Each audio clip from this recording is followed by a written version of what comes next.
আসসালামু আলাইকুম, সকলকে স্বাগতম আমাদের মিশন ভার্সিটিতে। হ্যালো এসএসসি 2024 ব্যাচ, তোমরা সবাই কেমন আছো অবশ্যই জানাবে। তো আজকের এই ভিডিওতে আমরা আলোচনা করব বাংলা দ্বিতীয় পত্রের সাজেশন নিয়ে।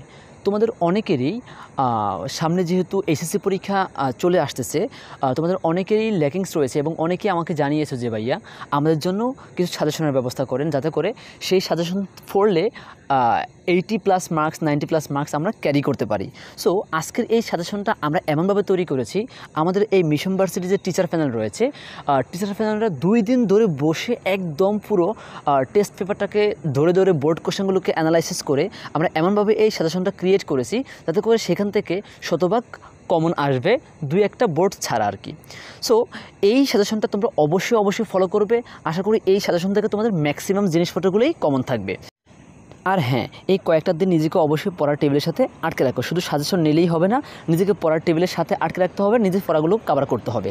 তো দেখো, আমরা শুরু করি বিষয়গুলো। ফার্স্ট অফ অল আমাদের দেখতে হবে মান বন্টনটা আসলে, কারণ আমাদের মান বন্টন জানা থাকলে আমাদের অনেক জিনিসগুলোই ক্লিয়ার থাকবে। তো দেখো, ব্যাকরণ অংশ থেকে তোমার 30 নম্বর আসবে। কত নম্বর? 30 নম্বর। সো এর মধ্যে টোটাল 6টা আইটেম আছে। প্রত্যেকটা টার্ম থেকেই আলটিমেটলি 5 মার্ক করে থাকবে।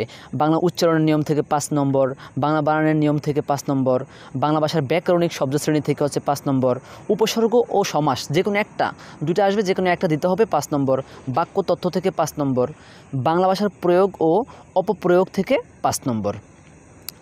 সো এই হচ্ছে বাংলা ব্যাকরণের 30 নম্বর। সো এখন আমরা দেখব হচ্ছে যে তোমাদের নির্মিতি অংশটা রয়েছে, সেই নির্মিতি অংশ থেকে কিন্তু অনেক বেশি পরিমাণ মার্কস থাকে, সেটা হচ্ছে তোমার টোটাল 70 মার্কস থাকবে। সো আমরা এখন সেই নির্মিতি অংশের মানবন্ধনটুকু দেখব। দেখো, নির্মিতি অংশে টোটাল 70 নম্বর রয়েছে। সো এখানেও তোমার কিন্তু টোটাল 6টা আইটেম থাকবে। সো প্রথমত হচ্ছে পারিভাষিক শব্দ অথবা অনুবাদ, যে কোনো 2টা থেকে যে কোনো একটা তোমাকে আনসার করতে হবে। দিনলিপি অথবা প্রতিবেদন, 2টা থেকে যে কোনো একটা আনসার করতে হবে। বৈদ্যুতিক চিঠি, আবেদনপত্র, যে কোনো একটা আনসার করতে হবে। 2টা থেকে 2টা আসবে। সারাংশ সারমর্ম থেকে একটা অংশ আসবে। পাপ সম্প্রসারণ থেকে আসবে একটা, যে কোনো একটা আনসার করতে হবে। সংলাপ অথবা ক্ষুদে গল্প, 2টা থেকে 2টা আসবে, একটা আনসার করতে হবে।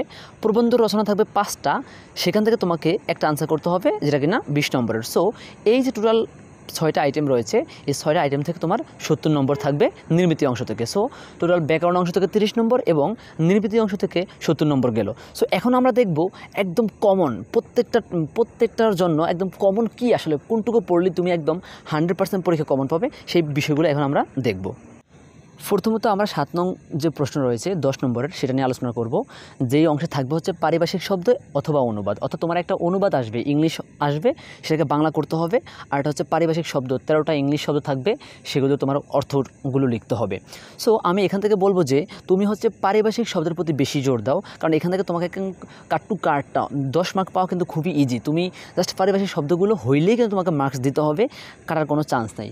সো এই পারিভাষিক শব্দগুলো পারার জন্য তোমাকে কী করতে হবে আসলে, আলটিমেটলি তোমাকে করতে হবে হচ্ছে যে বোর্ড কোশ্চেনগুলো যে আছে, তোমার যে বাংলা ব্যাকরণ যে নোটটা আছে, সেই বাংলা ব্যাকরণের নোট বা গাইডের মধ্যে প্রিভিয়াসের সবগুলো বোর্ড কোশ্চেন দেওয়া আছে কিন্তু পারিভাষিক শব্দের। তুমি জাস্ট কষ্ট করে এই 18, 19, 20, 21, 22 এই যে বোর্ড কোশ্চেনগুলো যে আছে, 23, এই বোর্ড কোশ্চেনগুলো ধরে ধরে পড়ে ফেলো। বিশ্বাস করো, জাস্ট 200 থেকে 300টা শব্দের অর্থ হবে পারিভাষিক শব্দ। এই 200-300টা তুমি যদি কভার করতে পারো, তোমার পারিভাষিক শব্দ নিয়ে আর কোনো চিন্তা করতে হবে না। অথবা তুমি নিচের অনুবাদগুলো পড়তে পারো। সো এরপর আমরা দেখব হচ্ছে 8 নং যে প্রশ্ন রয়েছে, যেটাও কিনা 10 নম্বরের, যেখান থেকে 2টা টার্ম থাকবে, একটা হচ্ছে দিনলিপি অংশ আর একটা হচ্ছে প্রতিবেদন অংশ।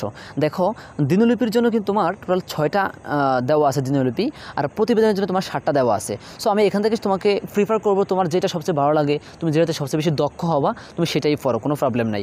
দিনলিপি তোমার টোটাল 6টা দেওয়া আছে, এর মধ্যে তুমি 25শে মার্চের রাত্রের ভয়াবহতা সম্পর্কে এটা পড়তে পারো, বাংলা নববর্ষ উদযাপন নিয়ে এটা পড়তে পারো, তারপরে বইমেলা সম্পর্কে এটা পড়তে পারো। অর্থাৎ তুমি 6টা একটু কষ্ট করে পড়ে ফেললে ইনশাল্লাহ এখান থেকে তোমার কমন পাওয়ার পসিবিলিটি থাকবে।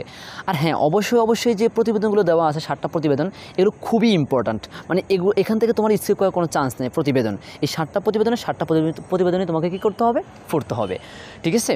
তাহলে আশা করি তুমি দিনলিপি অথবা প্রতিবেদন, এই 2টা থেকে 2টাই কমন পাওয়ার চান্স রয়েছে, এবং পড়লে তুমি পরে সেখান থেকে তোমার সুবিধা অনুযায়ী তুমি যে কোনো একটা কী করতে পারবা? আনসার করতে পারবা।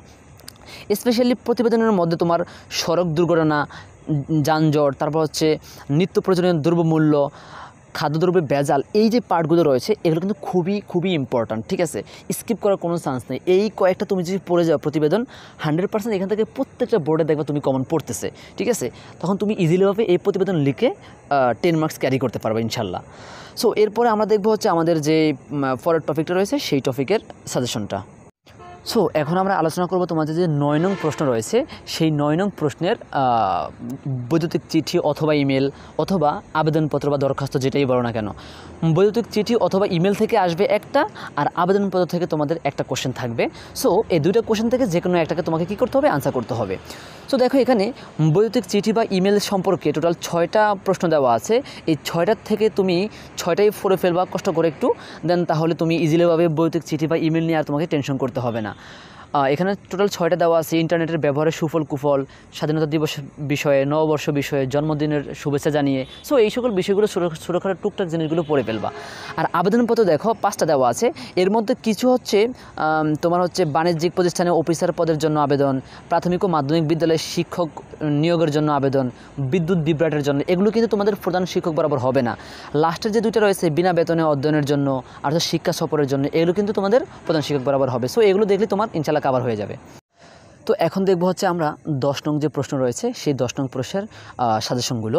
সো এই অংশটাতে তোমার সারাংশ সারমর্ম থেকে একটা কোশ্চেন থাকবে, আর হচ্ছে বাপ সম্প্রসারণ থেকে একটা পার্ট থাকবে। সো আমি এখান থেকে তোমাকে প্রিফার করব তুমি বাপ সম্প্রসারণগুলি কষ্ট করে পড়ে ফেলো, তাহলে তোমার সুবিধা হবে। কারণ সারাংশ আসে নাকি সারমর্ম আসে সেটা তুমি জানো না। সো এখানে আমি টোটাল 8টা সারাংশ দিয়েছি। এই 8টা সারাংশ তুমি যদি পড়ো, আশা করি সারাংশ আসলে তোমার এই 8টা পার্ট থেকেই আসবে, এর বাইরে আসার কোনো চান্স নাই। আর নিচে দেখো তোমাদের জন্য বাপ সম্প্রসারণ কিছু দিয়েছি। বাপ সম্প্রসারণের পরিমাণটা হচ্ছে টোটাল 10টা বাপ সম্প্রসারণ দিয়েছি। সো আশা করি প্রত্যেকটা বোর্ডে এই 10টা বাপ সম্প্রসারণের মধ্যেই কমন থাকবে। সো এই কয়েকটা যদি বাপ সম্প্রসারণ পড়ে ফেলতে পারো, তাহলে তোমার আর সারাংশ সারমর্ম সেগুলো দিয়ে কোনো রকম চোখ রাখার কোনো প্রয়োজন হবে না। কারণ তুমি একটা টার্ম পড়লে এখান থেকে আসবে কনফার্ম মাস্ট। সো তুমি বাপ সম্প্রসারণ পড়েই একদম রিস্কে মুক্ত থাকতে পারো। এখন আমরা আলোচনা করব 11 নং যে প্রশ্ন রয়েছে সেই 11 নম্বর প্রশ্নের সাজেশন নিয়ে। প্রত্যেকটা টার্মে কিন্তু 10 নম্বর করে। সো এই মানে টার্মটাতে তোমার সংলাপ আসবে আর হচ্ছে ক্ষুদ্র গল্প আসবে, যে কোনো একটা তোমাকে আনসার করতে হবে। দেখো টোটাল 7টা সংলাপ আমি এখানে দিয়েছি। সম্প্রতি পড়া একটা বই নিয়ে, পদ্মা সেতু নিয়ে, বাংলা নববর্ষ, ফেসবুক ও মোবাইল ফোনের ব্যবহার সুফল কুফল নিয়ে, বৃক্ষের প্রয়োজনীয়তা, নারী শিক্ষার গুরুত্ব, ইন্টারনেট কম্পিউটার শিক্ষার প্রয়োজনীয়তা, এগুলো নিয়ে আর কি তুমি জাস্ট সংলাপগুলো লিখবা ডায়লগ আকারে, দুই বন্ধুর মধ্যে কথোপকথন এরকম টাইপের বিষয়গুলো আর কি, ঠিক আছে? তারপর হচ্ছে ক্ষুদ্র গল্প। দেখো এখানে ক্ষুদ্র গল্প দেওয়া আছে 7টা থেকে 8টা ক্ষুদ্র গল্প দেওয়া আছে। সো এই কয়েকটা ক্ষুদ্র গল্প তুমি যদি পড়ো, আমি আশা করি এখান থেকে তোমাকে প্রিফার করবো তুমি হচ্ছে সংলাপ পড়ো, সেক্ষেত্রে তুমি লিখতে কিন্তু অনেক বেশি কমফোর্ট ফিল করবা ক্ষুদ্র গল্প থেকেও, ঠিক আছে? সো তুমি দুইটাই পড়ে রাখো, কারণ যে কোনো একটা তোমার মিস হইতে পারে। সো দুইটা পড়ে রাখলে আশা করি আর কোনো প্রবলেম হবে না। দেখো সাজেশন যাই নিচ্ছ না কেন, দিন শেষে তোমাকে কিন্তু পড়াশোনা করতে হবে। এই কয়েকটা দিন তোমাকে একদম টেবিলে দাঁত কামড়িয়ে লেগে থাকতে হবে। সো এই পর্যায়ে আমরা আলোচনা করব তোমাদের যে কাঙ্ক্ষিত রচনা, প্রবন্ধ রচনা, যেখানে 5টা থাকবে সেখান থেকে তোমাকে একটা আনসার করতে হবে। সো আমি এখানে 20 নম্বর, কিন্তু খুবই বেশি নম্বর, ভাইটাল। সো আমি এখানে টোটাল 6টা রচনা তোমাকে সাজেস্ট করেছি। এই 6টা রচনা তুমি যদি পড়ো, বিশ্বাস করো তুমি মিনিমাম 3টা থেকে 4টা কমন পাবো পরীক্ষায়। এই 6টা তুমি যদি পড়ো, জাস্ট তুমি এখান থেকে ইচ্ছা করলে 3 থেকে 4টা পড়তে পারো।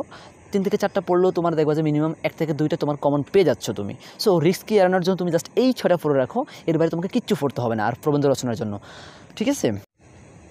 এই পর্যায়ে আমরা ব্যাকরণের যে 30 নম্বর রয়েছে সেই 30 নম্বরের সাজেশনটা দেখব। ফার্স্ট অফ অল একদম টু বি ভেরি অনেস্ট একটা কথা বলে রাখি যে এই 30 নম্বরের মধ্যে তোমাকে 30 পেতে হলে বোর্ড প্রশ্ন সলভ করার বিকল্প কিচ্ছু নাই। তুমি জাস্ট প্রিভিয়াসের 5টা বোর্ডের কোশ্চেনগুলো সমাধান করে ফেলো, তাহলে তোমার এই 30-এ 30 একদম কাট টু কাট থাকবে। একটা নম্বরও কেউ কাটতে পারবে না, একদম গ্যারান্টি সহকারে বলতে পারি। তুমি জাস্ট একদম বিগত 5 বছরের বোর্ড কোশ্চেন সমাধান করে তারপর পরীক্ষা দিয়ে এসে তারপর আমাকে বলো। ওকে, আল্লাহ হাফেজ। পরবর্তী ভিডিওর জন্য তোমরা অপেক্ষা করতে থাকো, আমাদের সাথেই লেগে থাকো।